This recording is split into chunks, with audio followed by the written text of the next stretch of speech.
Hello lovely students, आज हम बात कर लेते हैं बायोटिक कम्युनिटीज़ के बारे में। What is biotic community? देखिए, किसी भी इकोलॉजिकल एरिया में, इन अ पर्टिकुलर एरिया में जो भी डिफरेंट टाइप्स की पॉपुलेशन रहेगी, डिफरेंट टाइप्स की स्पीसीज रहेगी, उसी को हम कहते हैं बायोटिक कम्युनिटीज। डिफाइन कैसे करोगे? ग्रुप ऑफ डिफरेंट पॉपुलेशन और different species in a particular area called biotic communities. अब बायोटिक कम्युनिटीज़ के बेसिस पे दो टर्मिनोलॉजीज हैं जो आपको दिमाग में रखनी है और बहुत ही पूछता है। फर्स्ट है आपका इकोटोन। What is ecotone?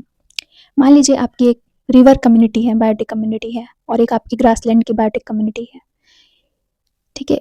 तो इनके बीच का जो जोन होगा उसी को हम कहते हैं इकोटोन। मतलब इनके बीच कोई डिफ्रेंसिएशन नहीं होगा। मतलब ग्रासलैंड और रिवर इकोसिस्टम बायोटिक कम्युनिटी जो है वो, तो जो जोन टू डिफरेंट टाइप्स की बायोटिक कम्युनिटीज़ के बीच में पाया जाता है उसको हम इकोटोन कहते हैं।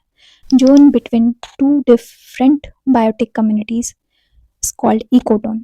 और ऐसे ही आपका एक और टर्म है एज इफेक्ट। एज इफेक्ट किसे कहते हैं? स्पीसीज डाइवर्सिटी जो होती है वो मैक्सिमम होती है बाउंड्रीज पे। मतलब अगर मान लीजिए दो डिफरेंट कम्युनिटीज़ हैं जिसको हम इकोटोन कह रहे हैं, zone between two biotic communities, वहाँ पे इकोटोन एरिया में स्पीसीज की जो डाइवर्सिटी है वो मैक्सिमम पाई जाएगी। मतलब वहाँ पे मैक्सिमम स्पीसीज आपको देखने को मिलेगा, मोस्ट प्रोडक्टिव एरिया होगा वहाँ का, उसको हम कहते हैं एज इफेक्ट। इसको डिफाइन कैसे करोगे कि maximum species diversity is maximum at transition zone और बाउंड्रीज और इकोटोन एरिया, तो उसको हम कहते हैं एज इफेक्ट। ठीक है, तो ये दो डिफरेंट टर्मिनोलॉजीज थी और बहुत ही पूछती हैं। आई होप कि आपको क्लियर हो गया होगा इकोटोन और एज इफेक्ट क्या होता है। तो ऐसे ही शॉर्ट वीडियो के लिए मिलते हैं नेक्स्ट वीडियो में। Thank you.